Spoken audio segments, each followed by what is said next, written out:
Christmas അപ്പൂപ്പൻ എപ്പോഴാ വരിക? പാതിരാത്രിയാവും. എന്റെ കുട്ടികൾ ഉറങ്ങിക്കോളൂ. ക്രിസ്മസ് അപ്പൂപ്പൻ വന്നാ മുത്തശ്ശി വിളിക്കാട്ടോ. എനിക്ക് ക്രിസ്മസ് അപ്പൂപ്പന്റെ വണ്ടി കാണണം. എല്ലാം കാണാം. നേരം ഒരുപാടായില്ലേ, നമുക്ക് ഉറങ്ങാം. ഉറങ്ങിയാലേ ക്രിസ്മസ് അപ്പൂപ്പൻ വരൂ. Good night babies. Good night അമ്മേ.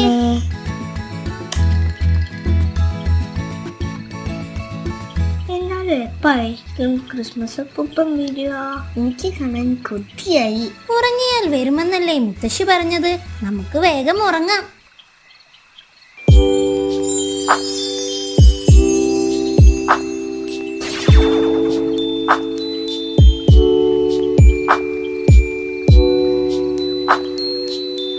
ഇത്ര നേരമായി ഞങ്ങൾ ക്രിസ്മസ് അപ്പൂപ്പനെ കാണാൻ കാത്തിരിക്കുന്നു എന്നറിയോ?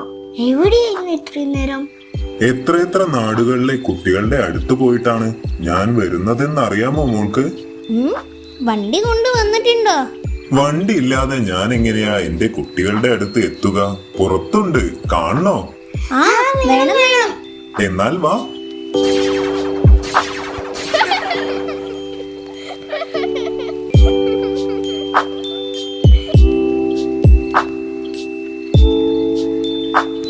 ക്രിസ്മസ് അപ്പൂപ്പ, വണ്ടി ഇത്ര ദൂരം സഞ്ചരിച്ചിട്ടും നല്ല ക്ലീൻ ആയിരിക്കുന്നല്ലോ. എന്താ അതിന്റെ കുട്ടൻസ്? നിങ്ങളുടെയൊക്കെ സ്നേഹം. അപ്പൂപ്പ, ഈ റെയിൻഡിയർ വലിക്കുന്ന വണ്ടിയൊക്കെ മാറ്റാനായിട്ടോ. നല്ല അടിപൊളി ഇലക്ട്രിക് വണ്ടി എടുക്കണം. സാധനങ്ങളൊക്കെ നല്ല വിശാലമായി വെക്കാൻ പറ്റുന്ന വലിയ വണ്ടി വാങ്ങണം. ഒരു രാത്രി കൊണ്ട് എവിടെയൊക്കെയോ ഉള്ള എത്ര കുട്ടികളെ കാണാനുള്ളതാ. അപ്പോ നല്ല സ്പീഡും മൈലേജും ഒക്കെ വേണ്ടേ?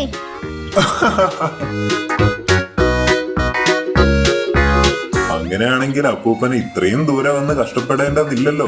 ഇപ്പൊ ഏത് നാട്ടിൽ നിന്നും ഏത് കുട്ടിക്കും സമ്മാനങ്ങൾ കൊറിയർ ചെയ്താ പോരെ. പക്ഷേ അപ്പൂപ്പന് കുട്ടികളായ നിങ്ങളെ നേരിട്ട് കാണാൻ പറ്റുമോ?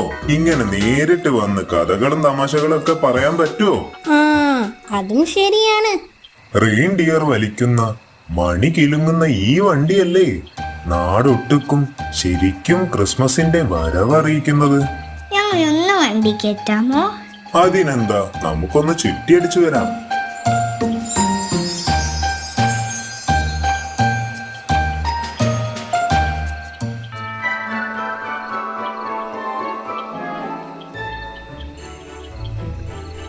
ക്രിസ്മസ് അപ്പൂപ്പൻ വന്നു, ഞാൻ കണ്ടു.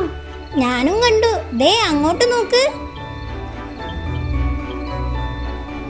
നമുക്ക് പോയി നോക്കാം.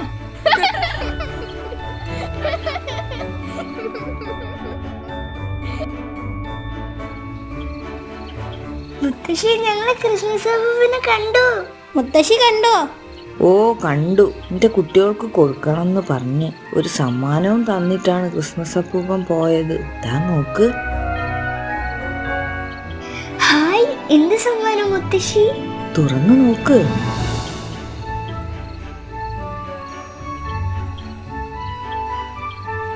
ഇതാണ് ക്രിസ്മസ് കേക്ക്. ക്രിസ്മസ് കേക്കിന്റെ കഥ കേട്ടിട്ടുണ്ടോ എന്റെ കുട്ടികള്? ഇല്ല മുത്തശ്ശി, പറഞ്ഞു തരുവോ? എന്നാ കേട്ടോ. പണ്ടൊരു കാട്ടിൽ ഒരു സിംഹരാജാവ് ഉണ്ടായിരുന്നു.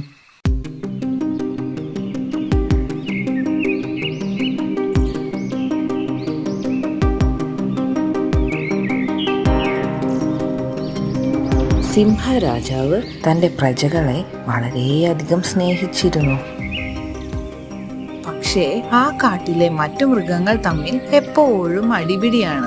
ഇത് പലപ്പോഴായി നമ്മുടെ രാജാവ് നടക്കാൻ ഇറങ്ങുമ്പോൾ കാണാറുണ്ടായിരുന്നു. ഇത് കണ്ട് രാജാവിന് വളരെയധികം സങ്കടമായി. ഇതിനൊരു അവസാനം കാണണമെന്ന് രാജാവ് തീരുമാനിച്ചു. ക്രിസ്മസ് അടുത്തപ്പോൾ രാജാവ് പ്രഖ്യാപിച്ചു, ഞാൻ പലപ്പോഴായി കാണുന്നു, നമ്മുടെ ഈ രാജ്യത്ത് ആർക്കും തമ്മിൽ ഒരു സ്നേഹവുമില്ല. അതിനാൽ ഈ വർഷം രാജ്യത്ത് ക്രിസ്മസ് ആഘോഷങ്ങൾ ഒന്നും തന്നെ ഉണ്ടായിരിക്കുന്നതല്ല. ഇത് കേട്ട് എല്ലാവരും സങ്കടത്തിലായി. കുട്ടികൾ കരയാൻ തുടങ്ങി. കാരണം ക്രിസ്മസ് ഇല്ലെങ്കിൽ ക്രിസ്മസ് അപ്പൂപ്പൻ വരില്ല, സമ്മാനങ്ങളും കിട്ടില്ല. ഇതെല്ലാം കണ്ട് ഒരു ബുദ്ധിമാനായ മുയൽ അവിടെ നിൽപ്പുണ്ടായിരുന്നു. പെട്ടെന്നാണ് അവനൊരു ഐഡിയ തോന്നിയത്.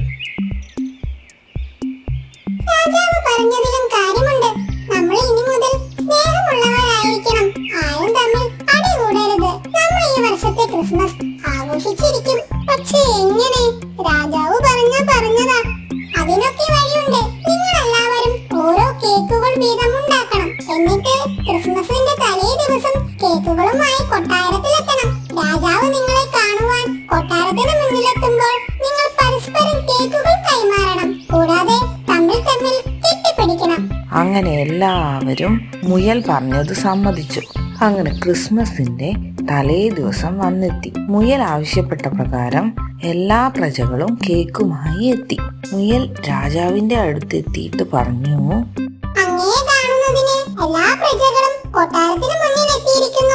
രാജാവ് ഉടനെ ഉമ്മറത്തെത്തി. രാജാവിനെ കണ്ട ഉടനെ മുയൽ നൽകിയിരുന്ന നിർദ്ദേശപ്രകാരം എല്ലാരും കേക്കുകൾ കൈമാറി. അടുത്തു കണ്ട ആൾക്ക് ആലിംഗനവും നൽകി. ഇത് കണ്ട് രാജാവിന് വളരെ സന്തോഷമായി. അങ്ങനെ രാജാവ് വീണ്ടും ക്രിസ്മസ് ആഘോഷം നടപ്പിലാക്കി. അങ്ങനെ അവർ സന്തോഷത്തോടെ ക്രിസ്മസ് ആഘോഷിച്ചു. അന്നു മുതൽ കേക്ക് ക്രിസ്മസ്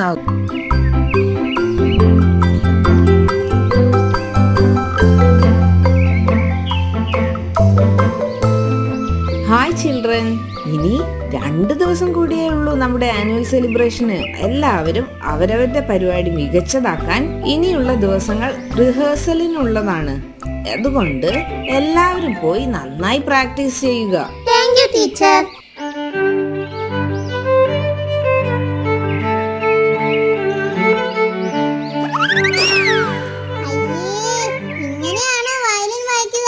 കേൾക്കാൻ ഒരു രസവുമില്ല. ഇതിനേക്കാൾ നന്നായി ഞാൻ വായിക്കും.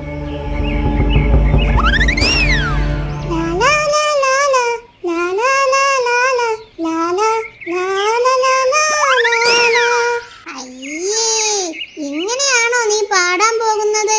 ഒരു താളവുമില്ലല്ലോ. സംഗതി തീരെ പോരാ.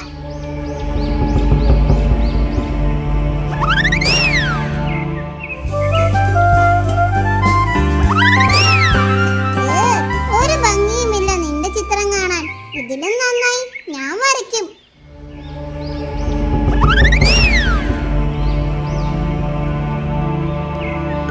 എന്ത് പറ്റി ജോമി, നീ പ്രാക്ടീസ് ചെയ്യുന്നില്ലേ?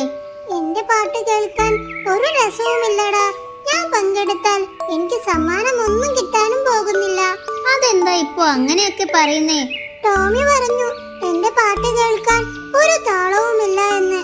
ഓ, അതാണോ കാര്യം? അതവൻ എന്നോടും പറഞ്ഞിട്ടുണ്ട്. എന്റെ വയലിൻ വായന കേൾക്കാൻ ഒരു രസവുമില്ല, ഇതിലും നന്നായി അവൻ വായിക്കുമെന്നൊക്കെ ദേ ഇവനോടും പറഞ്ഞിട്ടുണ്ട്.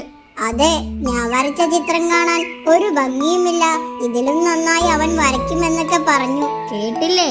അത് നീ കാര്യമാക്കണ്ട. നമ്മുടെ കഴിവുകൾ 100% നീതി പുലർത്തിയാൽ നമുക്ക് വിജയിക്കാൻ പറ്റും. Judges, please note chess number 23.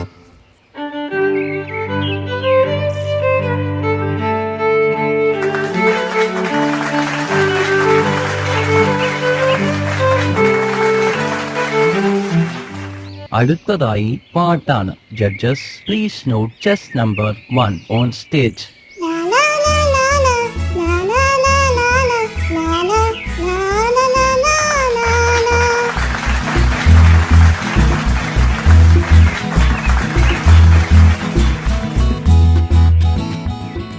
അടുത്തതായി ഇന്ന് നടന്ന മത്സരങ്ങളുടെ സമ്മാനദാന ചടങ്ങാണ്. വയലിൻ കോമ്പറ്റീഷനിൽ ഫസ്റ്റ് പ്രൈസ് ഗോസ് ടു അലക്.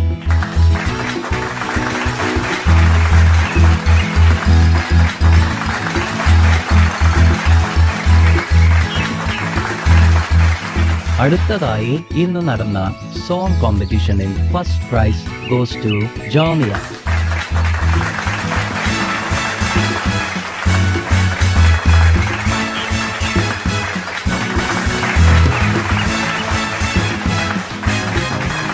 അടുത്തതായി ഇന്ന് നടന്ന ചിത്രരചന കോമ്പറ്റീഷനിൽ ഫസ്റ്റ് പ്രൈസ് ഗോസ് ടു മുന്തിരിക്കുട്ടൻ. അവന് സമ്മാനം കിട്ടിയോ? അപ്പോ എനിക്ക് മാത്രം ഒന്നും കിട്ടിയില്ല. ഞാൻ വിചാരിച്ചു ഞാൻ മാത്രമാണ് എല്ലാത്തിലും ബെസ്റ്റ് എന്ന്.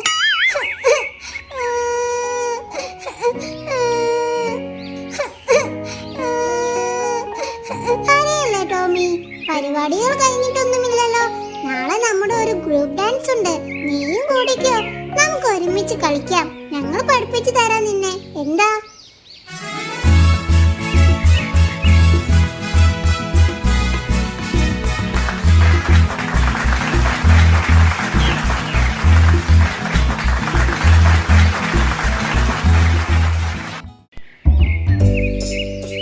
പണ്ട് പണ്ടൊരു കാട്ടിൽ ഒരു മടിയനും പേടിത്തൊണ്ടനുമായ മുയൽ താമസിച്ചിരുന്നു.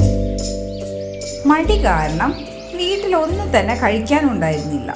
ഒരു ദിവസം കഴിക്കാനാണെങ്കിൽ ഇവിടെ ഒന്നുമില്ലതാനും, പുറത്തിറങ്ങാനും മടി. ഇനി പുറത്തിറങ്ങാതെ രക്ഷയില്ല. കഴിക്കാൻ എന്തെങ്കിലും കിട്ടുമോ എന്ന് പോയി നോക്കാം.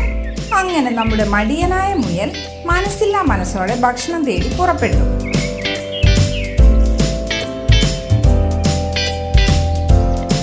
അപ്പോഴാണ് ഒരാം അതുവഴി നടന്നു വന്നത്. അല്ല, ഇതാര്? എത്ര നാളായി കണ്ടിട്ട്. നമുക്കൊരു ഓട്ട മത്സരം വെക്കണ്ടേ? മതി കളിയാക്കിയത്. അന്ന് ഞാൻ ഉറങ്ങിപ്പോയത് കൊണ്ട് മാത്രമാണ് നീ ജയിച്ചത്. അത് നീ മറക്കരുത്. അത് ശരി, നീ ഉറങ്ങിപ്പോയതിന് ഞാൻ എന്ത് പിഴച്ചു? അഹങ്കാരം നല്ലതല്ല. എന്ത് പഠിപ്പിച്ചു തന്നില്ലേ, അതിനൊരു താങ്ക്സ് ഉണ്ടിട്ടാ. അതൊക്കെ പോട്ടെ, വിശന്നിട്ട് വയ്യ. നിന്റെ കയ്യിൽ എന്തെങ്കിലും ഉണ്ടോ കഴിക്കാൻ?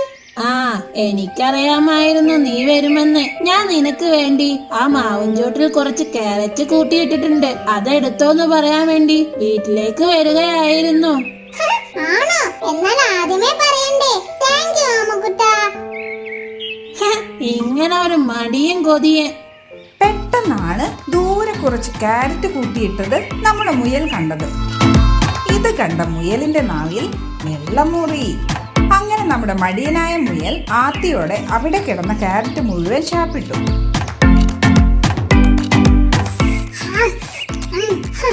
എന്താ സ്വാദ്! എന്നും ഇങ്ങനെ കാരറ്റ് കിട്ടിയിരുന്നെങ്കിൽ എന്ത് രസമായിരുന്നു. നല്ല ശീലം. ഇനി കുറച്ച് ഉറങ്ങിയിട്ട് പോകാം.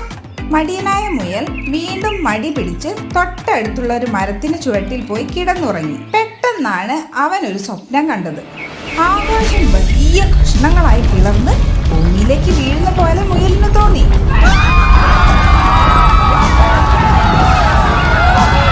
പെട്ടെന്നാണ് ഒരു മാമ്പഴം മുയലിന്റെ തലയിൽ വീണത്.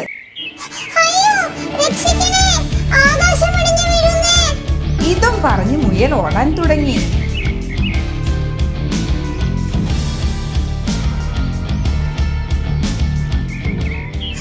ഹലോ, ഒന്ന് നിന്നേ. എങ്ങോട്ടാ ഇത്ര ധൃതിയിൽ? സംസാരിച്ചു നിൽക്കാൻ സമയമില്ല. ജീവൻ വേണമെങ്കിൽ എന്റെ കൂടെ ഓടിക്കോ. അതെനിക്കെങ്ങനെ? ഓടി പരിചയമില്ല. ചാടിയ ശീലം. എന്താണ് കാര്യം? ആകാശം ഇടിഞ്ഞു വീഴുന്നു. ഞാൻ അവിടെ മാവും ചുവട്ടിൽ കിടക്കുകയായിരുന്നു. അപ്പോഴാ ഞാൻ കണ്ടത്. പിന്നെ ഒന്നും നോക്കിയില്ല. പടച്ചോനെ കാത്തോളി എന്ന് പറഞ്ഞൊരൊറ്റ ഓട്ടം. മാന്യ മഹാമൃഗങ്ങളെ, ജീവൻ വേണമെങ്കിൽ ഓടിക്കോ. ആകാശം ഇടിഞ്ഞു വീഴാൻ പോകുന്നു. പെട്ടെന്നാണ് അതുവഴി നടന്നു വന്ന കരടി മുയലും കുരങ്ങനും ഓടുന്നത് കണ്ടത്. ഹലോ, ഒന്ന് നിന്നെ. രണ്ടാളും എങ്ങോട്ടാ ഇത്ര ധൃതിയിൽ? ഓട്ട മത്സരമാണോ? തമാശ പറഞ്ഞു നിൽക്കാൻ സമയമില്ല. ജീവൻ വേണമെങ്കിൽ ഓടിക്കോ. ആകാശം ഇടിഞ്ഞു വീഴുന്നുണ്ട്. അങ്ങനെ അവർ 3 പേരും ഓടാൻ തുടങ്ങി. അപ്പോഴതാ വഴിയിൽ ഒരു മരത്തിന് താഴെ ഒരാന കിടന്നുറങ്ങുന്നു. എങ്ങോട്ടാ 3 പേരും പേടിച്ചോടി പോകുന്നത്? ആകാശം ഇടിഞ്ഞു വീണോ? അതെ, നിനക്കെങ്ങനെ മനസ്സിലായി ആകാശം ഇടിഞ്ഞു വീഴാൻ പോകുന്നു എന്ന്? ജീവൻ വേണമെങ്കിൽ ഓടിക്കോ.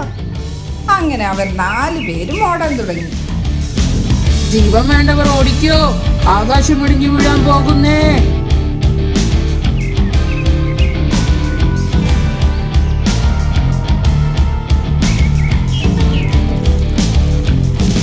ഓടി ഓടി അവർ സിംഹത്തിന്റെ ഗുഹയുടെ മുന്നിലെത്തി. എന്താണ് ഒരു ബഹളം? ഉറങ്ങാനും സമ്മതിക്കില്ലേ? എന്താണ് ഇവിടെ ഇത്രയും ബഹളം? ഉറങ്ങാൻ സമ്മതിക്കില്ലേ? പ്രഭു, ആകാശം വീഴാൻ പോകുന്നു. ആരാണ് പറഞ്ഞത്? ഈ ആനയാണ് എന്നോട് പറഞ്ഞത്. അയ്യോ, ഞാനല്ല, എന്നോട് കരടിയാണ് പറഞ്ഞത്. എന്നോട് കുരങ്ങനാണ് പറഞ്ഞത് പ്രഭു. എന്നോട് പറഞ്ഞത് ഈ മുയലാണ് പ്രഭു.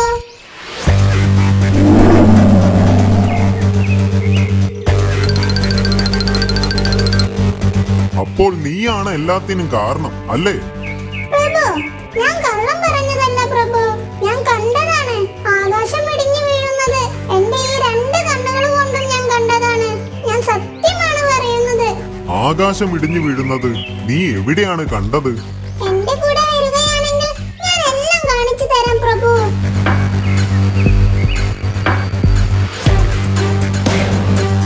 അങ്ങനെ മുയൽ ഉറങ്ങിക്കിടന്ന സ്ഥലത്ത് അവരെത്തി.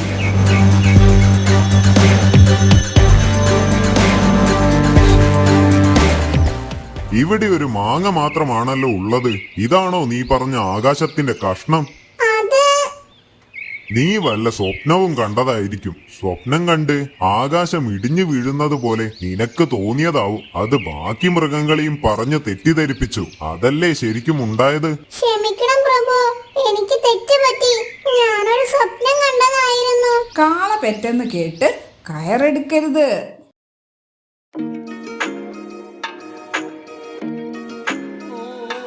ഒരു ദിവസം രാജാവ് തന്റെ പൂന്തോട്ടത്തിലിരിക്കുമ്പോൾ കൊട്ടാരത്തിന്റെ കവാടത്തിന് പുറത്തു നിന്നും ഒരു ബഹളം കേട്ടു. ആരവിടെ? എന്താണ് കവാടത്തിനടുത്തൊരു ബഹളം? പോയി നോക്കൂ. ഗ്രാമത്തലവൻ എന്ന് സ്വയം പരിചയപ്പെടുത്തിയ ഒരാളുമായി കാവൽക്കാരൻ വന്നു. എന്താണ് പ്രശ്നം? ആരാണ് നിങ്ങൾ? എന്തിനാണ് ഇങ്ങനെ ബഹളമുണ്ടാക്കുന്നത്? രാജാവ് വീണാൾ വാഴട്ടെ. ഞാൻ അങ്ങയുടെ രാജ്യത്തെ പൊൻകുന്നം ഗ്രാമത്തലവനാണ്. ഞങ്ങളുടെ ഗ്രാമം എലികളാൽ നിറഞ്ഞിരിക്കുന്നു. എലികൾ നമ്മുടെ ഭക്ഷ്യധാന്യങ്ങൾ നശിപ്പിക്കുകയും ഗ്രാമത്തിലെ സമാധാനവും സന്തോഷവും ഇല്ലാതാക്കുകയും ചെയ്തിരിക്കുന്നു. ഞങ്ങൾ പഠിച്ച പഠിപ്പ് അതിലെത്ത് നോക്കിയിട്ടും എലികളെ ഒന്നും ചെയ്യാൻ കഴിഞ്ഞില്ല. ഞങ്ങളെ രക്ഷിക്കാൻ ഇനി രാജാവിനെ കഴിയുകയുള്ളൂ. നിങ്ങൾ ഭയപ്പെടാതിരിക്കൂ. ഞാൻ എന്റെ സഭാ അംഗങ്ങളുമായി ആലോചിച്ച് നിങ്ങളുടെ പ്രശ്നത്തിന് പരിഹാരം കണ്ടെത്തും. ഇപ്പോൾ നിങ്ങൾ ധൈര്യമായി പോകൂ. അങ്ങനെ രാജാവ് പറഞ്ഞത് കേട്ട് ഗ്രാമത്തലവൻ രാജാവിനെ വണങ്ങി അവിടെ നിന്നും പോയി. ആരവിടെ? മന്ത്രിയോട് വരാൻ പറയൂ.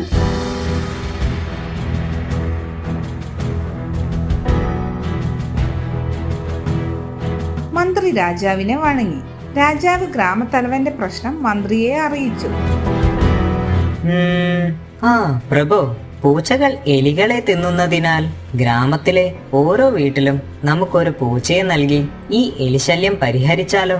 ഭലേ ബേഷ്, അത് നല്ലൊരാശയമാണ്. പക്ഷേ അപ്പോഴും ഒരു പ്രശ്നമുണ്ട് പ്രഭു. ഇനി എന്ത് പ്രശ്നം? പാവപ്പെട്ട ഗ്രാമീണർ പൂച്ചകൾക്ക് എങ്ങനെ പാൽ നൽകും? എലികളെ തുരത്താൻ ആരോഗ്യമുള്ള പൂച്ചകൾ തന്നെ വേണം. ശരിയാണ്. അതിനിപ്പോൾ എന്താണ് മാർഗം? പൂച്ചയ്ക്കൊപ്പം നമുക്ക് ഓരോ പശുവിനെയും നൽകാം. അതിനാൽ പൂച്ചകൾക്ക് പാലും ലഭിക്കും. ബാക്കി വരുന്ന പാൽ കൊട്ടാരത്തിലേക്ക് എടുക്കുകയും ചെയ്യാം. രാജാവ് ഈ പരിഹാരത്തിന് സമ്മതിച്ചു. ഗ്രാമവാസികൾക്കെല്ലാം കൊട്ടാരത്തിൽ നിന്നും ഭടന്മാർ പശുവിനെയും പൂച്ചയെയും കൊണ്ടു നൽകി. ഗ്രാമവാസികളെല്ലാം പൂച്ചകൾക്ക് പാൽ കൊടുക്കാൻ തുടങ്ങി. ദിവസങ്ങൾ കഴിയും തോറും പൂച്ചകൾ ആരോഗ്യവാന്മാരും മടിയന്മാരുമായി തീർന്നു.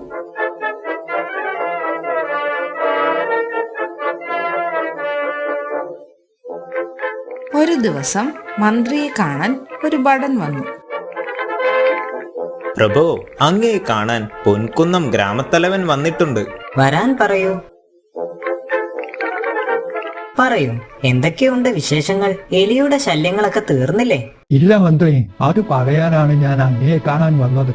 ഗ്രാമത്തലവൻ പൂച്ചകൾ പാല് കുടിച്ച് തടിച്ച് കൊഴുത്തു മടിയന്മാരായ കാര്യം ബോധിപ്പിച്ചു. ഓഹോ, അങ്ങനെയാണല്ലേ.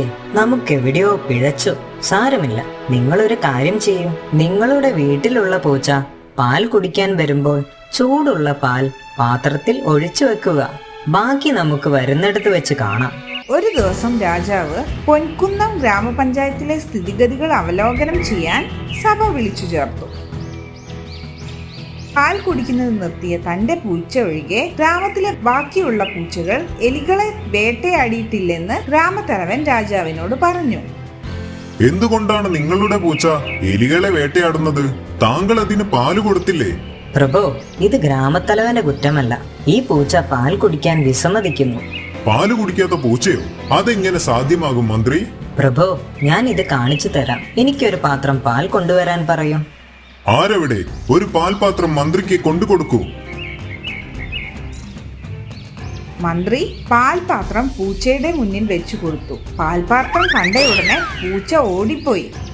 അതെന്താണ് ആ പൂച്ച ഓടിപ്പോയത്?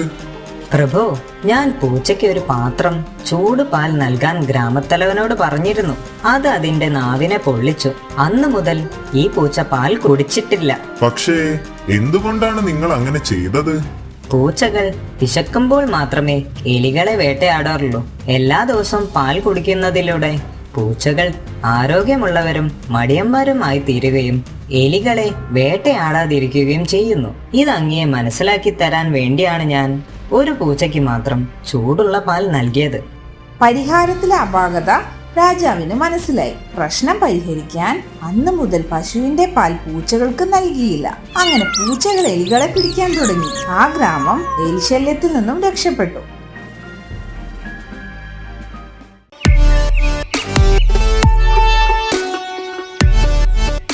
ഒരു ദിവസം രാജാവും മന്ത്രിയും കൂടി പൂന്തോട്ടത്തിലിരുന്ന് സല്ലപിക്കുകയായിരുന്നു.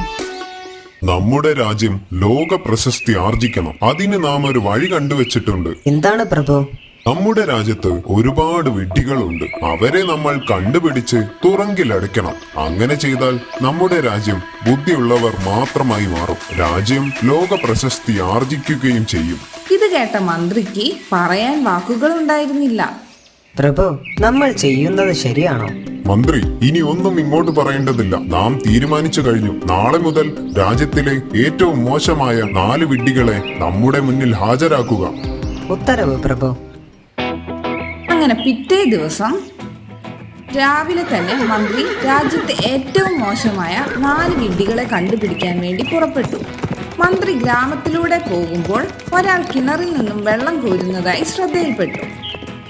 എന്നാൽ അയാൾ ഓട്ടയുള്ള പാളയിലായിരുന്നു വെള്ളം കോരിക്കൊണ്ടിരുന്നത്. പാള മുകളിലേക്ക് എത്തുമ്പോഴേക്കും വെള്ളം മുഴുവൻ ചോർന്നു പോയിട്ടുണ്ടാവും. ഇത് കണ്ട് മന്ത്രി അയാളോട് ചോദിച്ചു, ഹേയ്, നിങ്ങൾ എന്ത് വിഡ്ഢിത്തമാണ് ചെയ്യുന്നത്?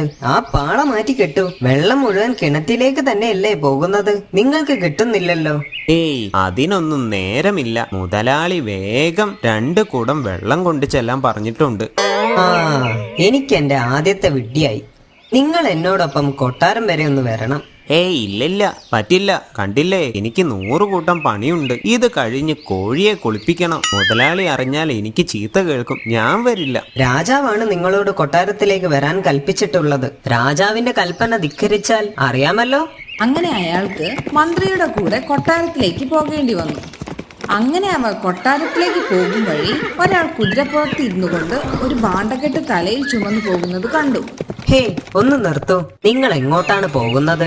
പട്ടണത്തിലേക്കാണ്. എന്താണ് ഈ തലയിലുള്ള ഭാണ്ഡക്കെട്ടിൽ? അലക്കി വൃത്തിയാക്കിയ തുണികളാണ്. അതെന്തിനാണ് നിങ്ങൾ ചുമക്കുന്നത്? കുതിരയുടെ പിറകിൽ വെച്ച് കെട്ടിയാൽ പോരെ? എന്റെ കുതിര ഒരു പെൺകുതിരയാണ്. അവൾ ഗർഭിണിയാണ്. ഈ പാവം മൃഗത്തെ ഇത്രയും വലിയ ഭാരം ചുമക്കാൻ ഞാൻ ആഗ്രഹിക്കുന്നില്ല. അതിനാൽ ഞാൻ ആ ഭാരം എന്റെ ചുമലിൽ വെച്ചു. അപ്പോൾ അതിന് എന്റെ ഭാരം മാത്രം ചുമന്നാൽ മതിയല്ലോ. നിങ്ങൾ കുതിരപ്പുറത്ത് ഇരിക്കുകയാണെങ്കിൽ ഇത് നിങ്ങളുടെ തോളിലായാലും കുതിരയുടെ പിറകിലായാലും ഭാരം തുല്യമായിരിക്കും. രണ്ടും നിങ്ങളുടെ ഈ കുതിര തന്നെയാണ് ചുമക്കുന്നത്. എന്നാൽ പകുതി ഭാരം സ്വന്തം ചുമലിൽ വഹിക്കുകയാണെന്ന് ആ മനുഷ്യൻ വാശി പിടിച്ചു. ഇതാ മറ്റൊരു വിഡ്ഢി. എന്തായാലും വരൂ, നമുക്ക് രാജാവിനെ ഒന്ന് പോയി കാണാം. അങ്ങനെ എല്ലാവരും കൂടി രാജാവിനെ കാണാൻ വേണ്ടി യാത്ര തിരിച്ചു.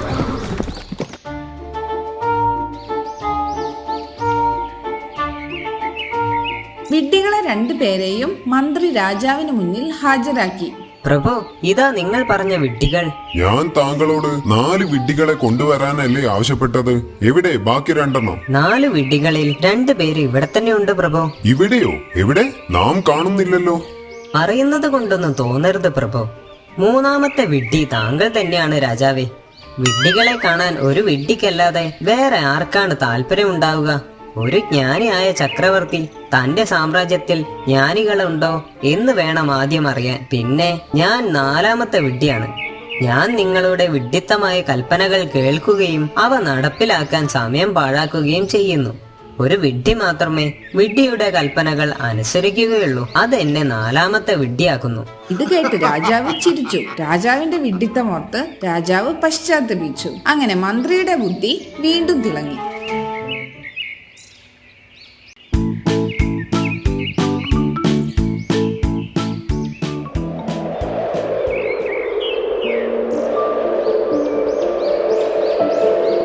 ജോമി, നല്ല മഴ വരുന്നുണ്ട്, വേഗം അകത്തേക്ക് കയറ്.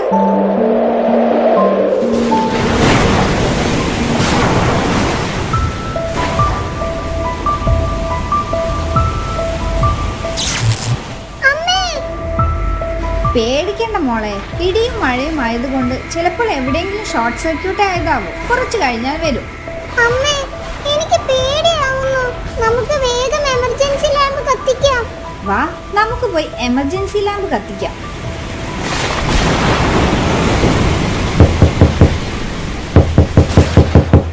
അമ്മേ, ഈ സമയത്ത് ആരാണ് വാതിലിന് മുട്ടുന്നത്? അതും ഈ മഴയത്ത്. ഇനി വല്ല പ്രേതവും ആണോ? എനിക്ക് പേടിയാവുന്നു അമ്മേ. ഇങ്ങനെ പേടിക്കാതെ വാ, നമുക്ക് പോയി നോക്കാം ആരാണെന്ന്.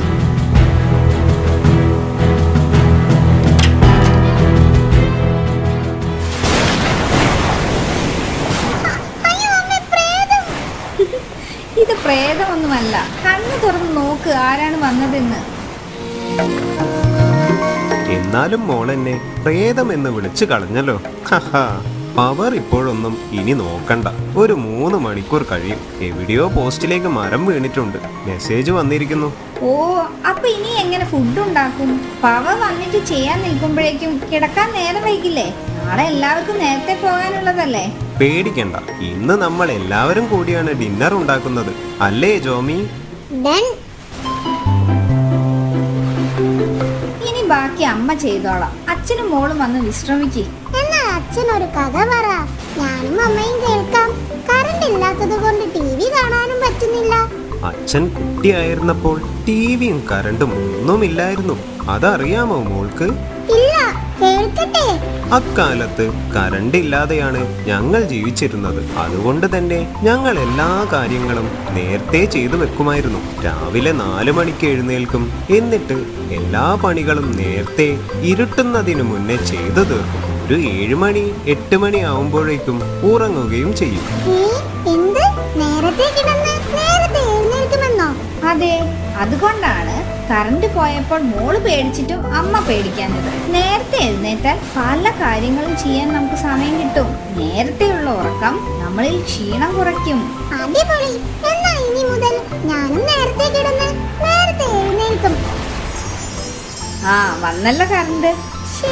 കറണ്ട് വരേണ്ടിയിരുന്നില്ല. അതെന്താ? ഇങ്ങനെ ഓരോന്ന് സംസാരിച്ചിരിക്കാൻ എന്ത് രസമാ.